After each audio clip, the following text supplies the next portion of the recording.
Surfing as a profession, it's more complicated than you think. Find out next on Issues and Insights.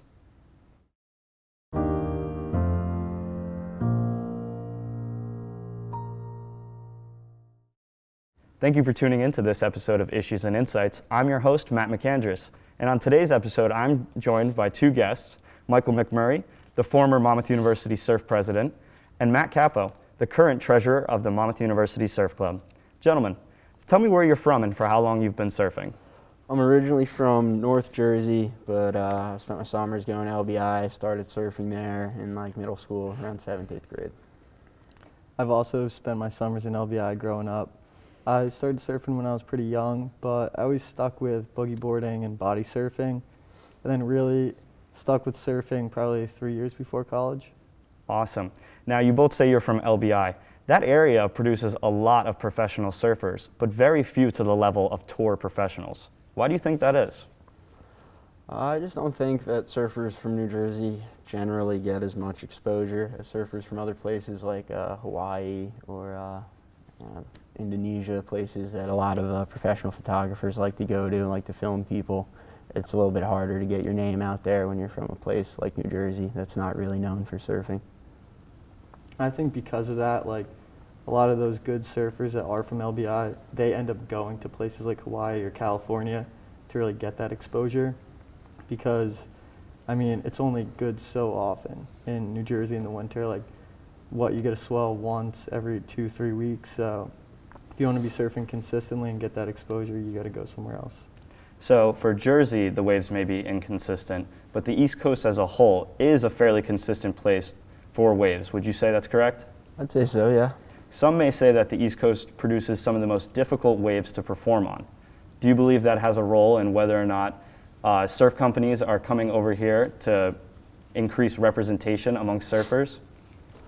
I think to an extent, but anywhere that there's a market, they're going to show up. So regardless of how difficult the waves may be to surf here or how infrequent swells may be, as long as people are surfing, they're going to come.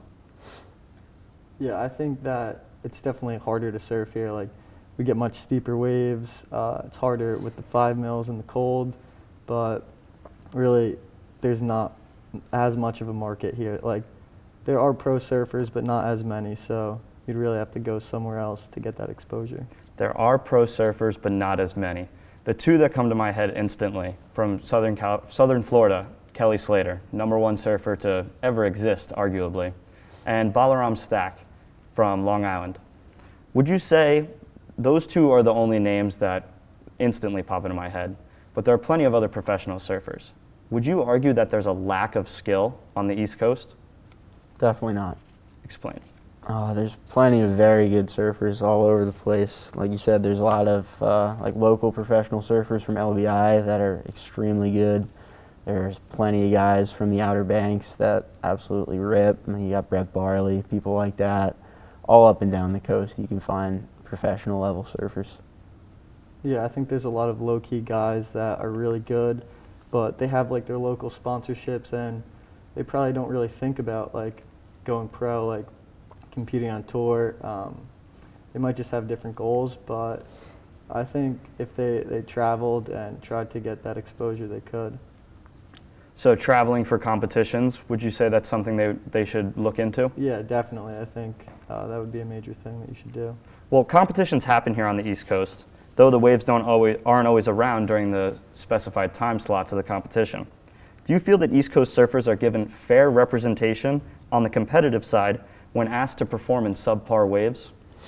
I think it's a different kind of aspect to it. When the waves are like that, if you're capable of surfing in waves like that and doing good turns, surfing well when the waves are small, that shows a lot about your surfing abilities. But at the same time, if the waves aren't performing to the level that you might want them to, it makes it a little bit more difficult to get the scores and things like that.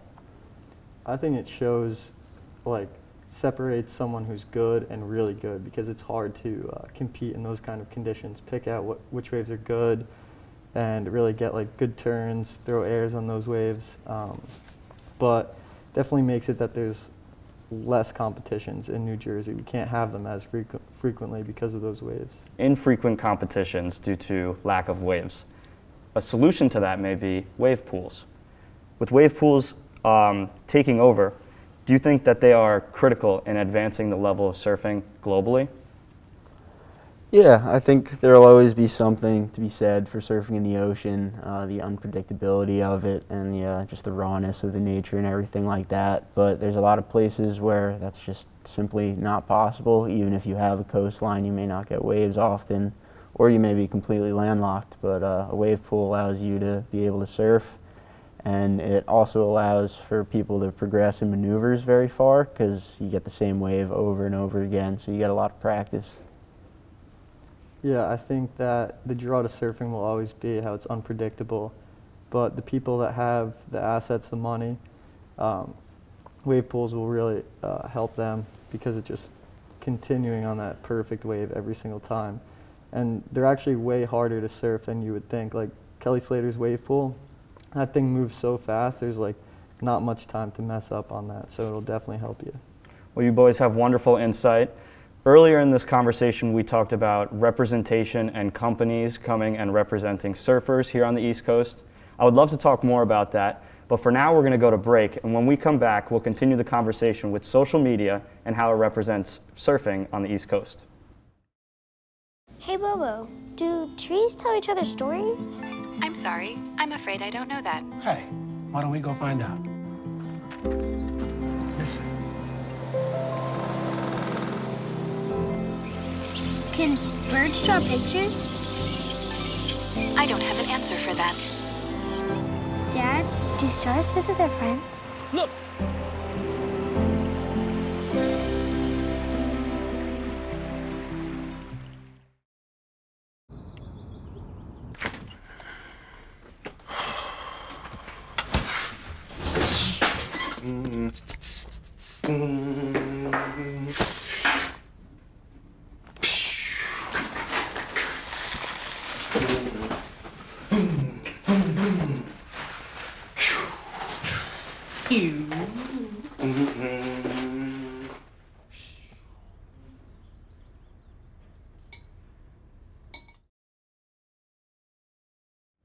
Thank you for staying with us on this episode of Issues and Insights. Before break, we were talking about wave pools and how they're advancing surfers globally. Now that we're back, I would love to continue the conversation with social media and its representation of surfing. Surfing has become a visual medium on all social platforms. Is it possible to become a pro without having video parts? It's definitely difficult. Outside of just making videos and going and traveling the world and things like that, you can just go the competition route and compete a lot, but even through competitions you're probably going to get film through doing that, so really it's very difficult without having film, pictures, things like that. I'd say the only way to do it without film is probably through connections, knowing local people that could get you sponsorships, but in today's day and age, you're going to be getting film if you're good. So it's definitely a crucial part. Absolutely. Being a crucial part of getting sponsored, would you say that the companies hold a responsibility to go out and seek talent and film them in order to boost their eligibility to become a professional surfer? I don't know about film them, but I think seeking talent is their primary job, so they know who's good, who's not. They're out there with them, surfing with them, so yeah, I think they do have the responsibility. Yeah, I mean, surfers should definitely be putting in the work if they want to get to that professional level, showing that they're really dedicated to it, and making video parts themselves, and sending them out to things like that. But definitely the companies should be like actively looking for that and trying to promote that. It's good for the sport as a whole. Absolutely. We have our major surf YouTubers such as Brett Barley that we've mentioned earlier in the conversation, and Ben Gravy. Would you consider them enough when it comes to a video representation of where we are from here on the East Coast in comparison to the West and Hawaii with tens of YouTubers representing that region? I think they do a pretty good job. They travel all around the East Coast, but there's definitely a good amount of the East Coast that's still not represented, and I think it'd be pretty cool to see some more YouTubers come out and show that. Yeah, there's really cool surf cultures all over the East Coast. Up in Rhode Island, I've met some really interesting guys up there. The water's really cold, the waves get really good. It's different up there than it is here in Jersey, where Ben Gravy's from, or down in the Outer Banks where Brett Barley's from. Same with Florida, same with Maine. There's plenty of different spots that are not really well represented at this point in time. We've talked multiple times about the competitive route and the video route. Ben Gravy is a perfect example of someone who's taken the video route over the competitive route. Do you think that there's a clear separation of who is a true professional or who makes themselves a professional through video representation? I don't think so, not necessarily. You would classify them around the same level, I around would. the same fame? Yeah, I mean, you got guys like Bruce Irons. I mean, he never competes ever. He just puts out video parts, but he's a huge name in surfing. Jamie O'Brien rarely competes. He mostly just puts out video parts. I think it's just two kind of different paths you can take, but they both lead to a similar end. I think that's true, but all those guys, J.O.B., Bruce Irons, they all did compete when they were younger, and then they went out on their own and made films and succeeded that way.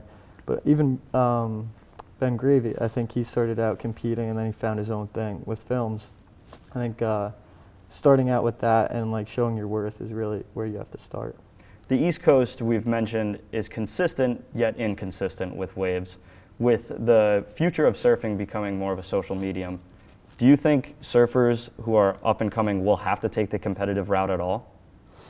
I think it's becoming less and less important. I know some young surfers that have really fully dedicated themselves to just the video side of it. They go, they travel the world, and they just make videos. They very, very rarely compete, and that wasn't really an option 20 years ago, 10 years ago, but I think now with how big social media is, I think it's really starting to become a thing. Yeah, I think free surfing is getting way bigger. But all those guys that are really good, they still do want to compete every once in a while. So I think that will show who's the best in their area. But you could definitely just take videos, free surf, and you'd go places.